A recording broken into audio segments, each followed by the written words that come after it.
So we stopped at a particular time when we read about Chaitanya Mahaprabhu staying in Jagannath Puri, and the background is as follows. He has taken sannyas, so obviously he cannot be staying at home. That is completely forbidden. It is said that there are 4 stages when a person who has fully renounced everything, he gradually deepens his practice. The point is, one angle is that you have nothing to do with the world. Sannyas, you are fully renounced.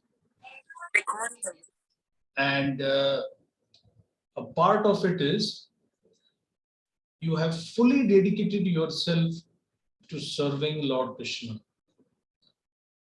So, in a nutshell, the correct understanding of the word sannyas is, I give up my family, but I take the world as my family. Rather than serving one set of parents as my biological source, oh, I owe everything to them, you learn to see almost everybody as your kith and kin, your relations.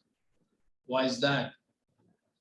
Because in an unenlightened state, human life is just like animal life. Like a tigress or a lioness would be very kind to her cubs, but she won't hesitate to kill a deer for food. So even in animals we see kindness, but in a very limited state.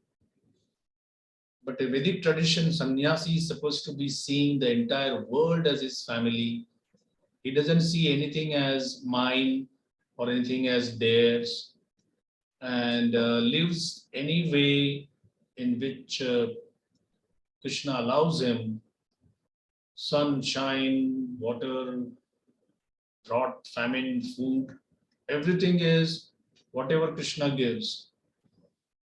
So that's the age-old understanding of the word sannyas. So Mahaprabhu took sannyas for a very different cause. That's the mystery behind it. There are sannyasis who would never show their face to their families, like completely gone. But Mahaprabhu didn't do that. And we'll see through the past times why he didn't do that. So the initial first stage is called Kuti Chakra. Kuti means a small hut. So the renounced order person, he just goes outside his particular village or villages, and they at least know that, oh, he's there. And if he's married or if he was married, then his relations, except his wife, they can go and give him some food. After some time, he leaves that hut and goes to some other place, but also has some kind of a station, some kind of a point where he stays, where he's located. That's called Bahudak.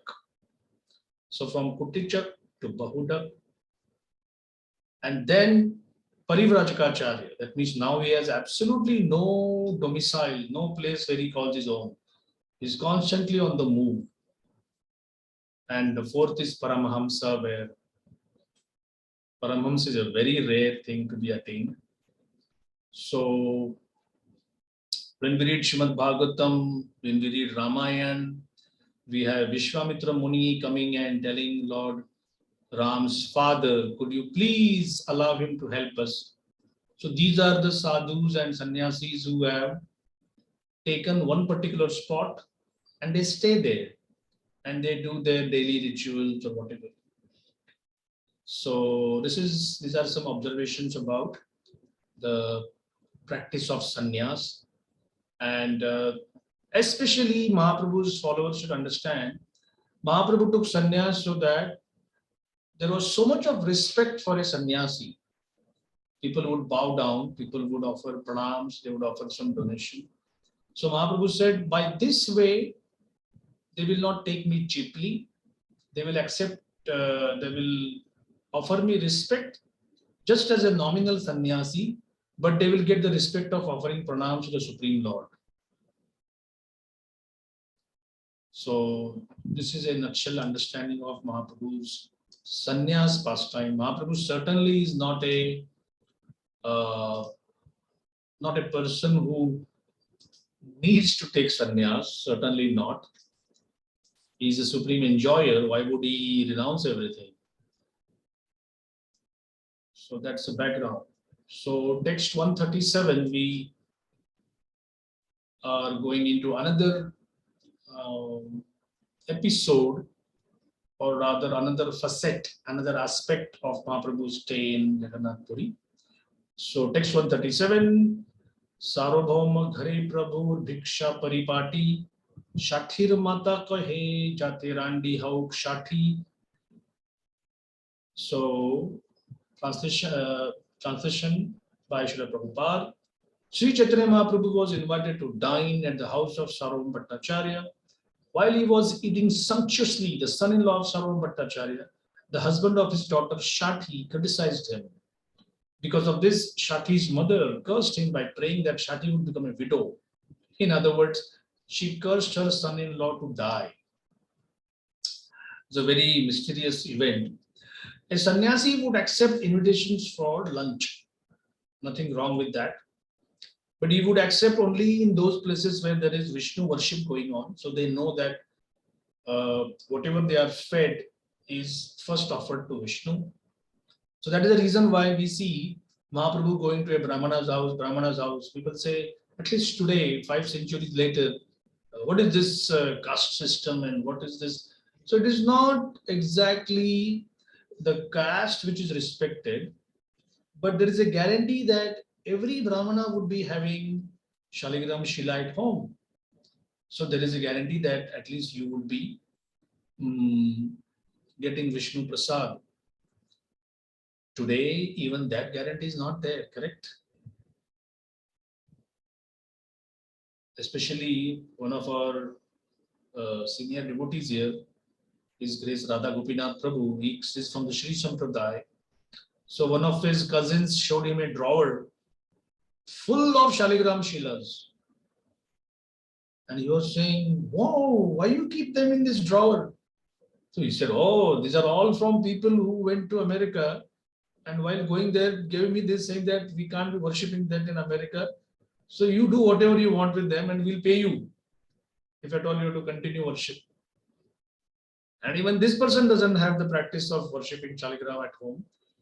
So the whole drawer is filled with Shaligram Shilas or black stones, which were handed down.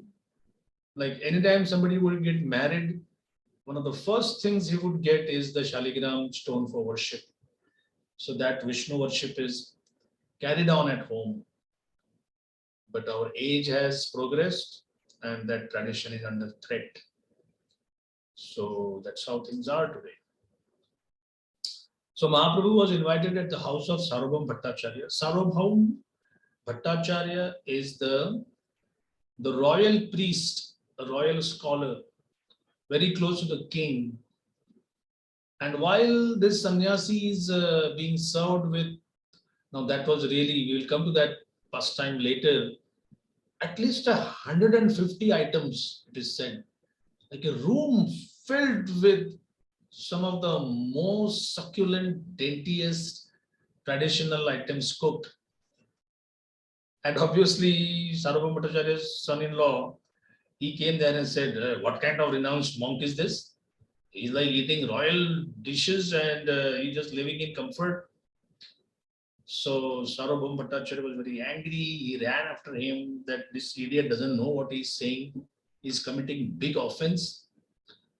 And Sarvabhauma Bhattacharya's wife, when she heard that her own son-in-law has become an offender, This is the Indian way of saying. She says, let my daughter become a widow. That means let him die. Now, that's a very heavy curse. You would never wish something that on your daughter. But they are, so the focus point is not that they are cursing the son-in-law. The focus point is they are so worried that he has committed an offense. That's how we should see that. Text 138. Varshantare Advaitadi Bhaktera Agaman Prabhure Dekhite Sabe Korila Gaman. Please bear in mind, in just one verse, Krishnadas Kaviraj Goswami is giving us hints about certain pastimes, incidents. They will be later told in much greater detail with long purports. So text 138, at the end of the year, all the devotees from Bengal, headed by the Acharya, again came to see the Lord. Indeed, there was such a great rush of devotees to Jagannath Puri.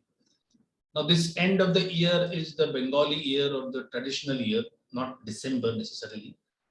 We might be thinking that, oh, they used to come in December. No, they used to come and stay for 4 months, especially the rainy season 4 months when they would have been through with their crops, harvesting, agriculture work.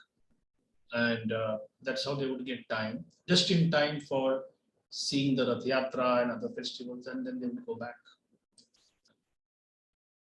Indeed, there was a great rush of devotees to Jagannath Puri. Text 139. Anandis sabare niya dena vasasthan Shivananda sena kare sabara palan. When all the devotees from Bengal arrived, Sri Chaitanya Mahaprabhu allotted them residential quarters, and Shivananda Sen was put in charge of their maintenance. Text 140. Shivanandera sange aila kukkur bhagyavan Prabhura charana dekhi kaila antardan. Translation: a dog accompanied Shivananda Sen and the devotees, and that dog was so fortunate that after seeing the lotus feet of Lord Chaitanya Mahaprabhu, it was liberated and went back home, back to Godhead. Now in India, unlike in America, dogs are not elevated to the status of the family's best friend or the most important member of your family, but it is slowly changing. I was making announcements in our temple, and one day it was told that please announce that today's Sunday feast is sponsored in the memory of Bruno. So I said, just Bruno? There could be some name. So they said, no, just Bruno. So I announced that today's Sunday's feast is in the name of Sri Bruno, and we would like to, wish him the very best. Memory means he has already left. So then later, that lady came, and anybody who sponsors, we give them some nice Mahaprasadam sweets. So I said, your name looks like a familiar Gujarati name. So how come Bruno is your relation? She said, oh, Bruno was our dog. I said, really?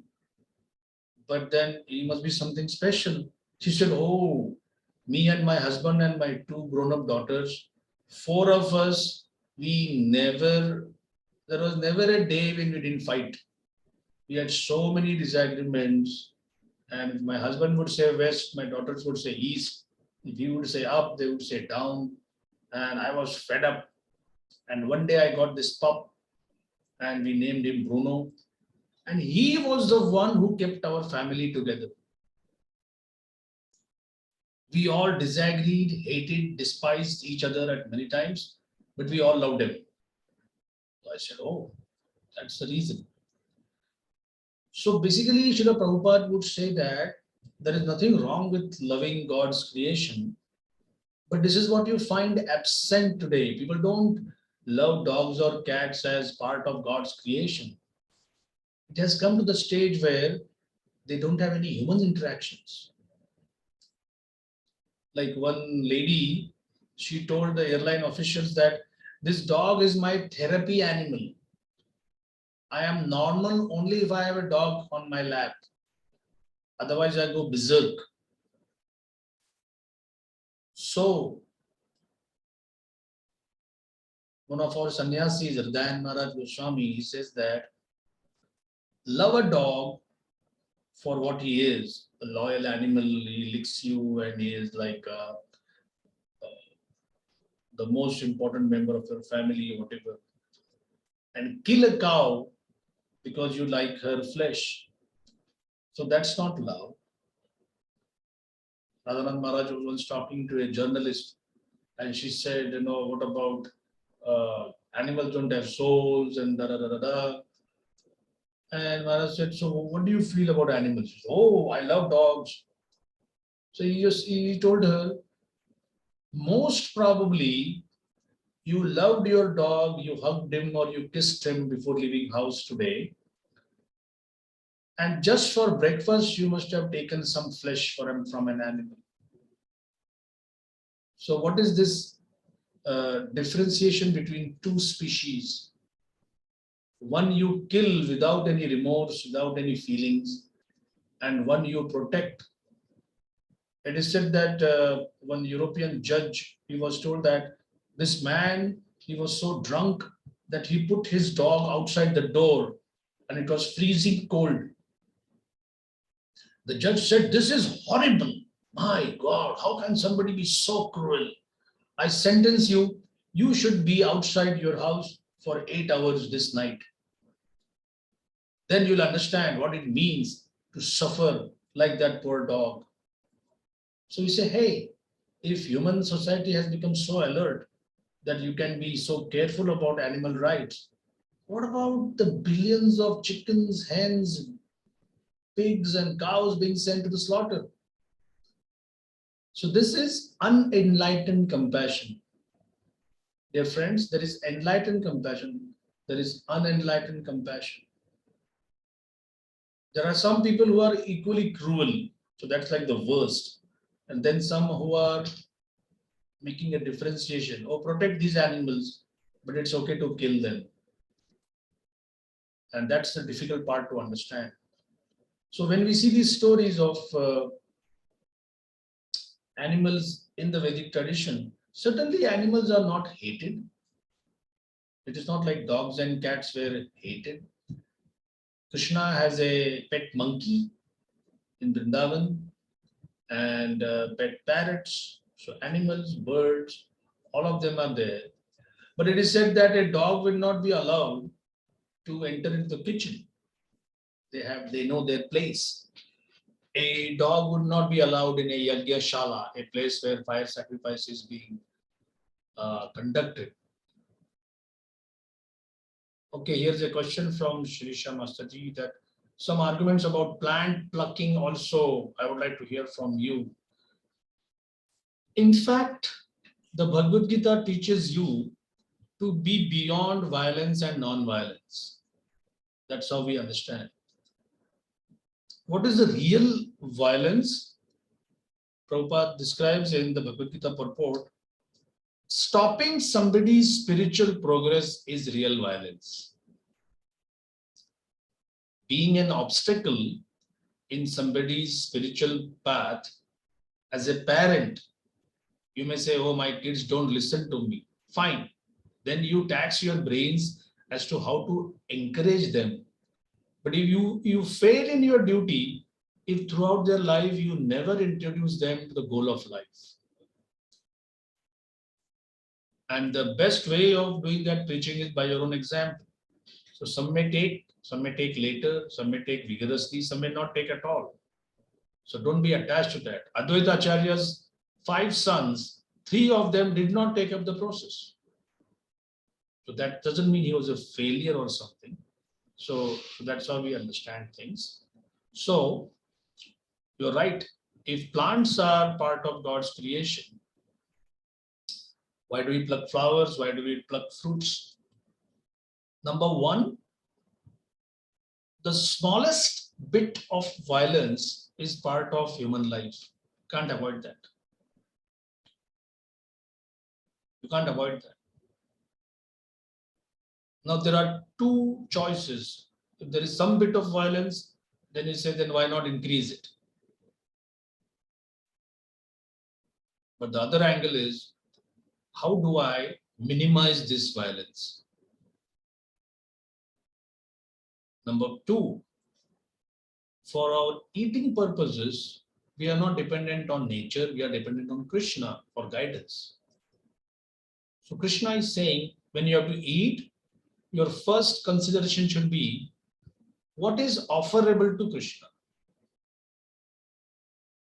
So the Gita and many other texts, they say, as they say, lacto-vegetarian diet. Milk products, dairy, that is milk, paneer, curd, cheese, yogurt, buttermilk, that family. And then the plant family. So vegetables, fruits, grains, that's part of the lacto-vegetarian diet. But in and itself, it is not glorious to be a vegetarian. Only when you have this mood that I'm just giving back to Krishna what is his, and then you offer them in a sacrificial mode of thinking that Krishna is an enjoyer. If you see your Vedic, not Vedic, Vaishnava etiquette manual, you'll find that the proper prayer when you offer food to Krishna is Namo Brahmanya Devaya, Go Brahmana Hitaya Cha, Jagat Hitaya Krishnaya, Govindaya Namo Namaha. Namo Brahmanya Devaya. Krishna is the protector of this highest culture, which is basically based on the mode of goodness, called Brahmanical culture. Go Brahmana Hitaya Cha. Krishna specifically is a well-wisher of cows and the most intellectual members of society. Jagad Hitaya. Krishna's very constitutional purpose is to act for the welfare of everybody. Jagat, not just Indians, not just Brahmanas, not just Hindus, not just devotees, everybody. Jagad Hitaya Krishnaya, Govindaya, one who pleases our senses. So that's a very nice prayer. When you offer that foodstuff to Krishna through that prayerful mood, Krishna reciprocates by, first of all, consuming it. Krishna eats. He says, Ashnami. Twice he says, I take, I eat, I consume. You get the remnants after Krishna has eaten, and that food will help you progress spiritually. So then what about that cauliflower you took from that cauliflower patch? What about that eggplant you took from that tree? What about that flower you plucked from that particular tree? So that's like one son is sent to join the army and he does something great and the family becomes benefited. Even if the son gets sacrificed on the battlefield, the government kind of gives a medal to the family. This mother is called a glorious mother. His wife, now a widow, is glorified. I'm just giving you a simple understanding. So if the family is glorified because of one glorious act of sacrifice, so the fruit or flower which is being taken from a particular patch or a tree, that tree gets the benefit that one of their members has been used in serving Krishna. That's the understanding. So even that flower or fruit, that doesn't go in vain. On a more material way of understanding, there was this doctor called Dr. Kellogg's. So when you go to the supermarket, you see Kellogg's cereals and whatnot. So he may have nothing to do with the company now. Some merchants have purchased that company, but they are keeping his formulations at least intact. So he was a big advocate of a vegetarian diet. Of course, he didn't read the Bhagavad Gita. He was not a saint or something, but he had common sense. So he told his students, if you go near something and if it runs away, that is not your food. See, I like it. There are so many videos where cows or pigs or Hence, they don't have that much of an intelligence. But cows, certainly knowing what is in store, they have rebelled, they have ran away, they tried to do something. So he's saying that if you go toward the apple tree and the apple fruit doesn't run away from you, that's your food. So see, it is like different ways of convincing people what exactly is your food and what is not. This is okay about offering fruits and flowers? Yes, Prabhuji. Okay. Thank you. So we go ahead. Yeah, so the story is this dog became attached to this party of devotees, and when they were supposed to cross the river, the dog was there. So Shivananda Sen said, "All right, we'll pay for the dog," and they were very surprised. So the boatman, he was paid a special fare. So the dog crossed the boat, stayed with them. They would be walking for months, by the way. Please understand. They have walked from Bengal all the way to Jagannath Puri, and through forests and through river streams and paying toll charges everywhere, resting in some public inns called dharmashalas. And after they arrived at Jagannath Puri, the dog just ran ahead of them, met Lord Chaitanya Mahaprabhu, who was being offered some green coconut pulp. Coconut, some of you might have, I mean, you get green coconuts in America? I don't think so. But Yes, tropical, you get? Okay. in frozen, in fresh they keep, but it's not good. Whenever we tried, it's a big failure. Yeah. Yeah, but some Hawaiian restaurants and somewhere they'll keep. It's very expensive. Yeah. Yeah. In New York, you get bottled coconut water. Yes, Prabhu, coconut water is everywhere. Yeah, yeah, Because they exactly. added so much sugar and everything. Yeah. So yeah, it's so sweet. Yeah. So this green coconut pulp is also very good, coolant.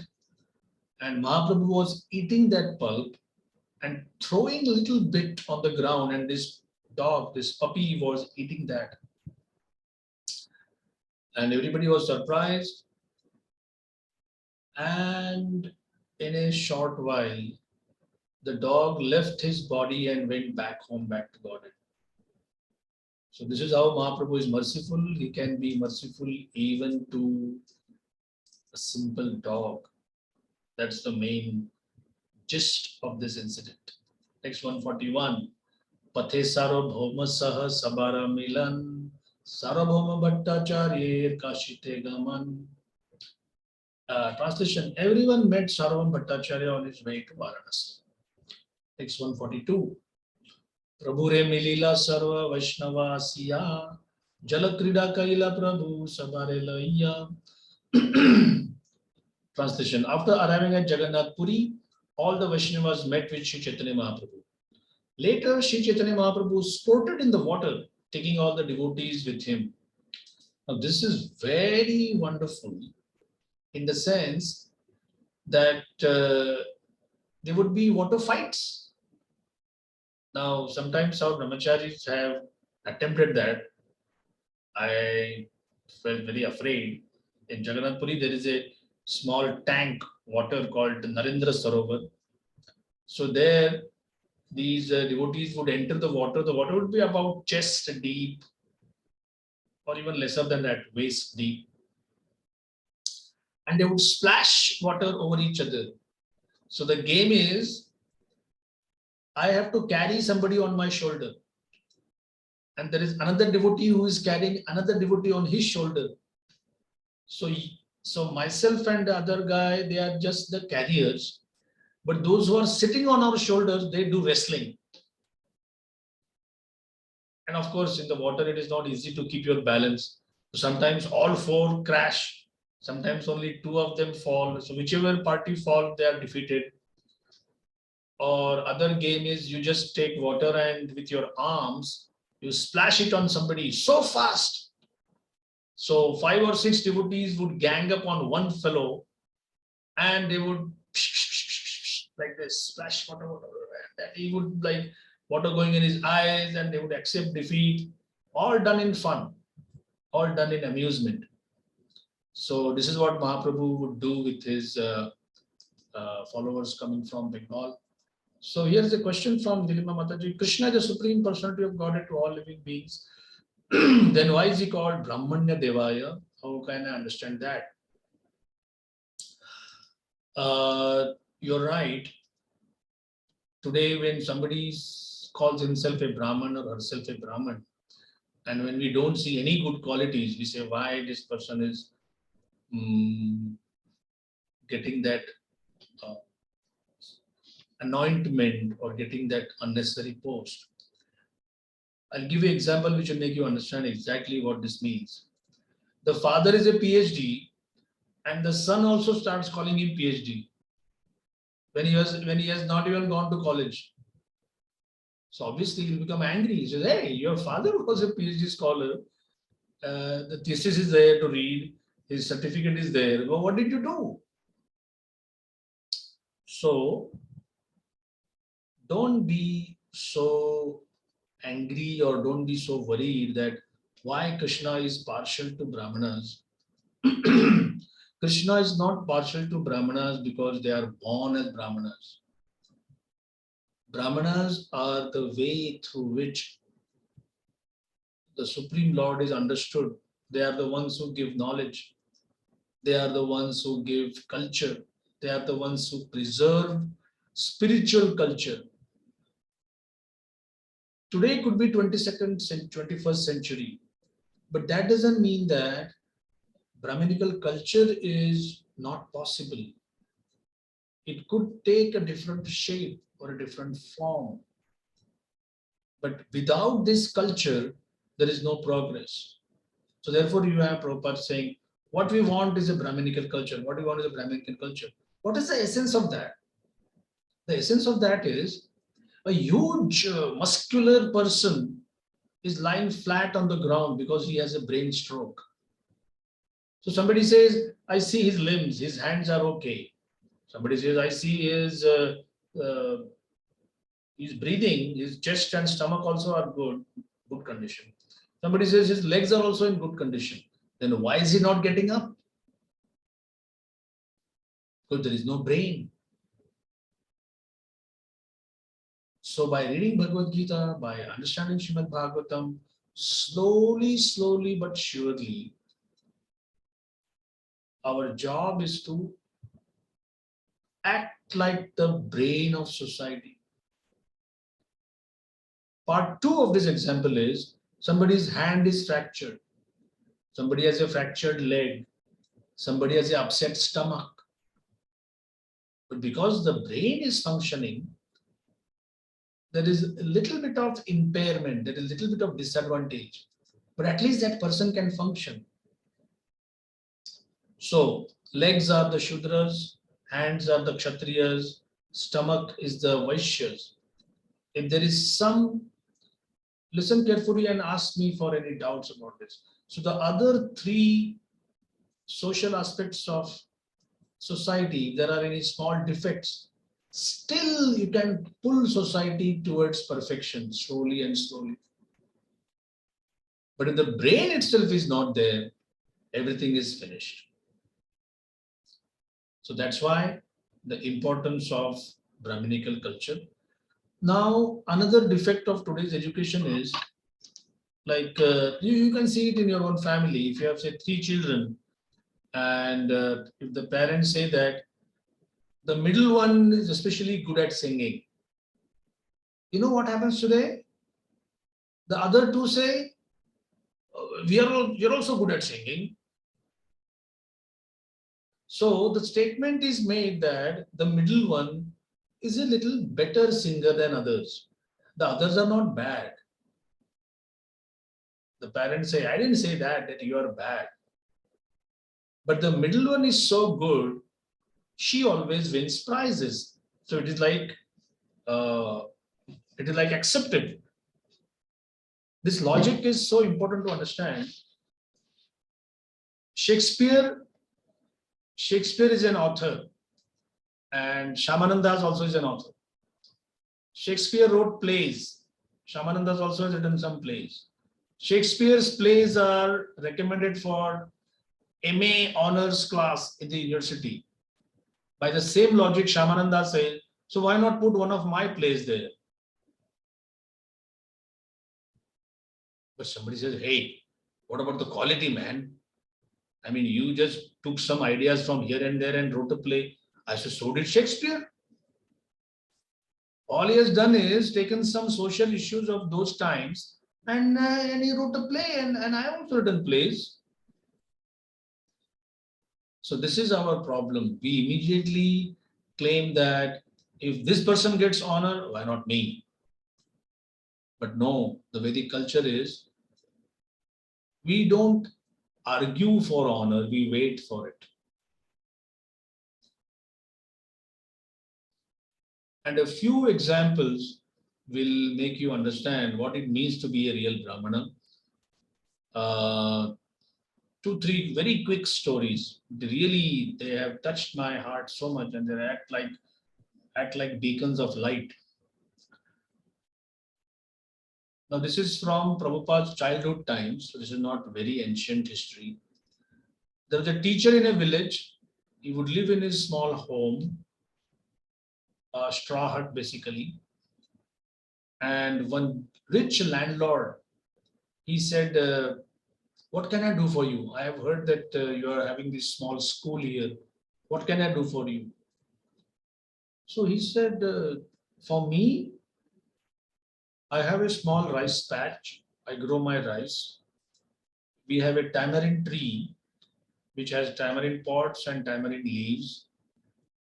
And sometimes the kids whom I teach, they bring spinach or cucumbers or whatever. So the rice grown from my patch, and my wife makes some simple soup with tamarind leaves boiled in water. So he says, I'm good. I don't need anything else.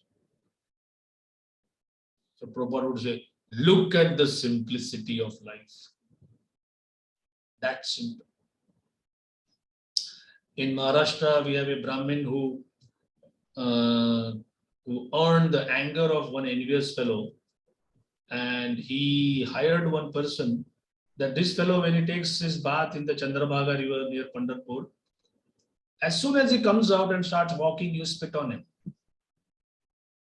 He said, what? He said, yeah, spit on him. I'll pay you. So after early morning hours, this man spat on him for 14 times. Some say 100, but at least we'll say settle for something manageable.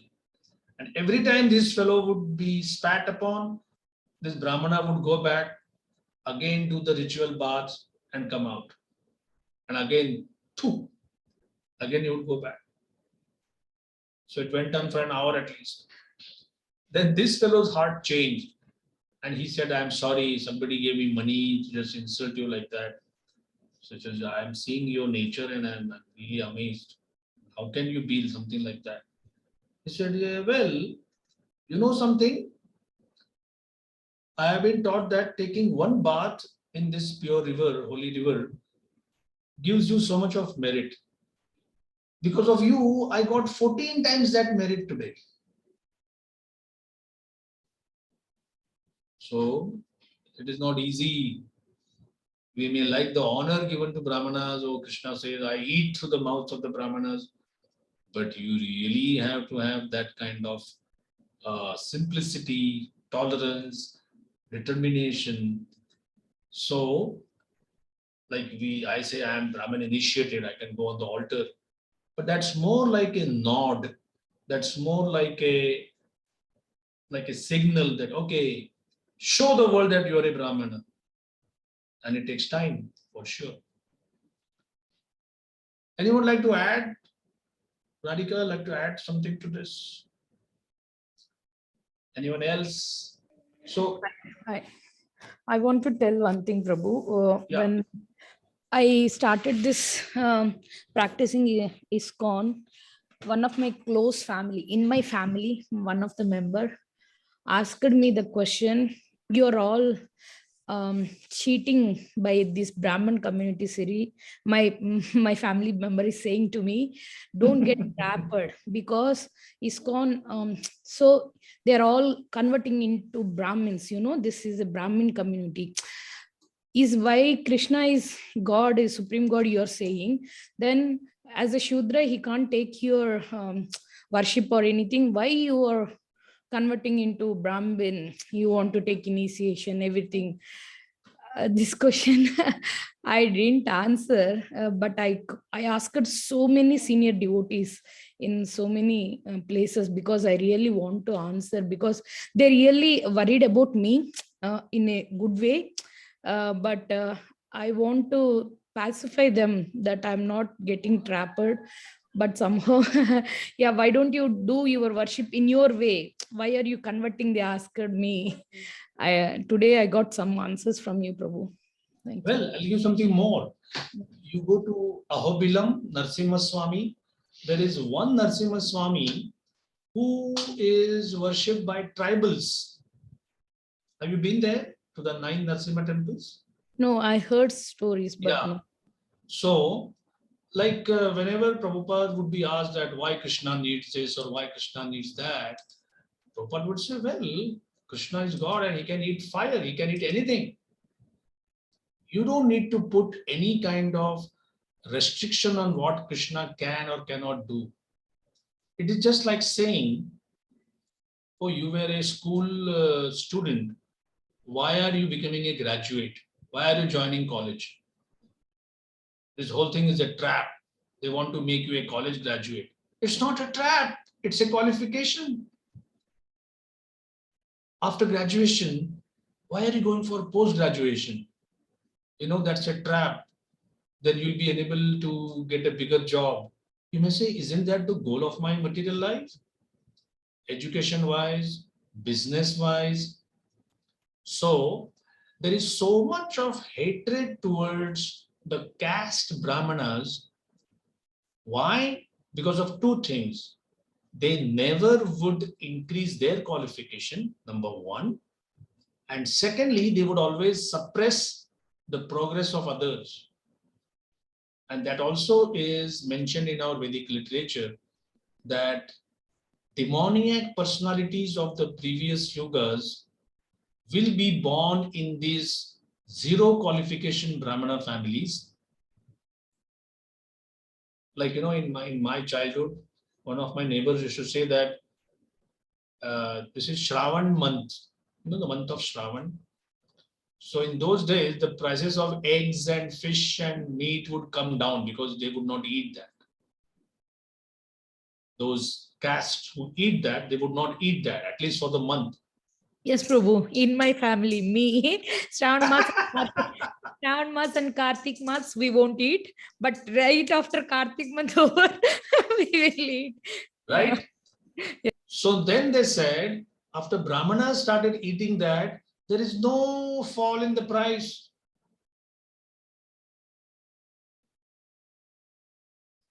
So if you have a scientific academy and there is a janitor, nothing wrong in that. He just cleans the floor or whatever. And there's a PhD scholar. And if they both IQ level is same now, so what's the difference between the two? That's the point. So your family is right, but they are right only because they are seeing in their own circles as to how people are subjugated, people are suppressed.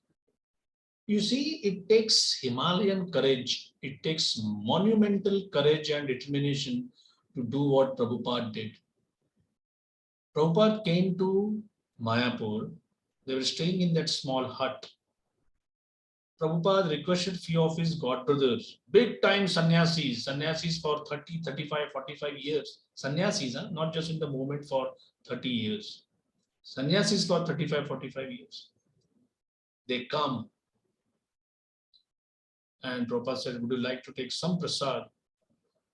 And they are looking at each other because prasadam means you have to eat food cooked by his Western people.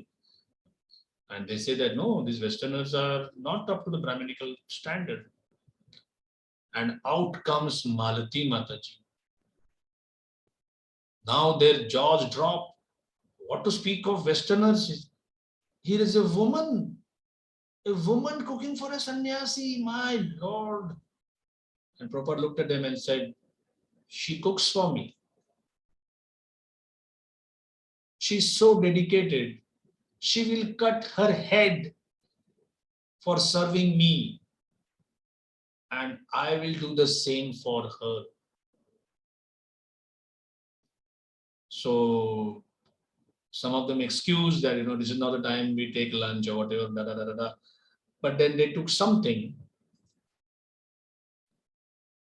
So it was Prabhupada's potency that made people aware of. By the way, becoming a Brahmana is not our goal. Don't feel that. There could be hundreds of Brahmanas. They are not in that number, but even if they become, they can only rise up to the mode of goodness. And they could get stuck in there. And that's not our goal. After the Brahminical platform, our goal is to rise to being a Vaishnava. So read the Krishna book, you'll understand how Krishna says the Brahmana's property should never be touched. A Brahmana is better than me, Brahmana is da da da. And then he tells a story, Shukadeva Goswami tells a story of the wives of the Yagnik Brahmanas. So read the last portion of that story where the Brahmanas are saying, hell with us, hell with our knowledge of mantras, hell with our knowledge of rituals, hell with our knowledge of procedures. The real beneficiary of all sacrifices, Lord Vishnu, he comes in his original form as Krishna. And we are such idiots that we rejected him and instead settled to support the system where we can offer him through the fire sacrifice. You know how strange this is? A woman's husband is a merchant, so he goes out for selling things. And he says, I can't stay without you. I'm really so much in love with you. So he gives her a portrait, a photograph. So every day, 3 times, she kept that portrait in a small cupboard and she would look at it. She would smile, she would talk, she would offer some flowers. And she knew that her husband is going to come in 3 months. But the husband's visit is cut short. He comes after 2 months. And he sends a message that, I'm here, I'm just approaching our village, so please come and greet me.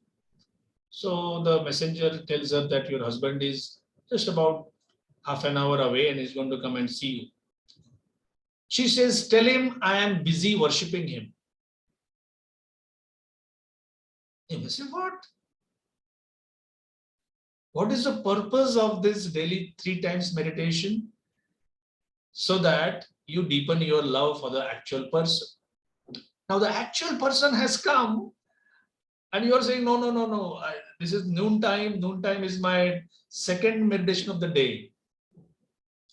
This is the danger of being caught up in rites and rituals.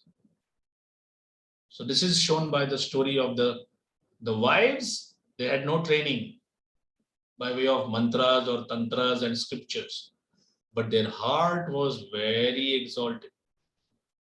The husbands were very, very good in the training part, but they were lacking in the heart part. So whenever your family members say that, you're getting trapped, they want to convert you, they feel this conversion is part of becoming superior or inferior. So with your behavior, with your own example, you have to show that I can stay at the shoe stall in our temple for a particular festival. On Gundicha Marchande, I could be seen mopping the temple floor with a mop. Or on a particular festival, I could be on the altar offering direct puja to the deities. So only when people see us doing all three things with the same enthusiasm, they say, wow, this is a bit strange. Because why would a Brahmana just cut vegetables? Why would a Brahmana clean the toilets? In fact, we have had examples of brahmacharis saying that, I can do any service, but no toilet cleaning. Don't tell me to do that, because if my community comes to know, there will be a big problem. So, at least we were discussing at that time, and I was taught that cleaning municipal toilets is a low-class act, for sure. Cleaning the Walmart toilet is compared to that kind of a thing. But this is Krishna's house. And every day we sing Sri Vigra Aradhana Nitya Nana Sringaratana Mandira Marjana Dau. Why Vishwanath Chakravarti has put this thing of Mandira Marjan? So in teachings of Queen Kunti, Prabhupada says that don't think the pujari is the one who is offering service to Krishna in an exalted way. Somebody far away from the altar, but it's just mopping, cleaning, cutting vegetables, cleaning the toilets. All these services are part of Sri Vigra Aradhana. So that's our understanding. Thank you for your question, Nilima Mataji. We really had some churning today. Any thoughts? Thank you, Prabhuji. Thank you, Prabhuji. Thank you, Prabhuji. But Prabhuji, I want to share a picture and I want to talk a little bit. I know you are busy. 1 second, Prabhuji.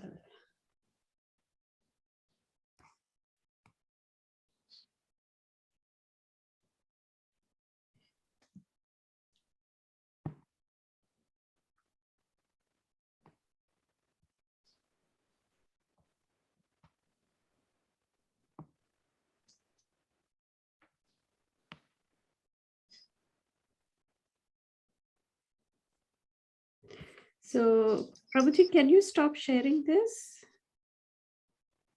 Yeah, okay.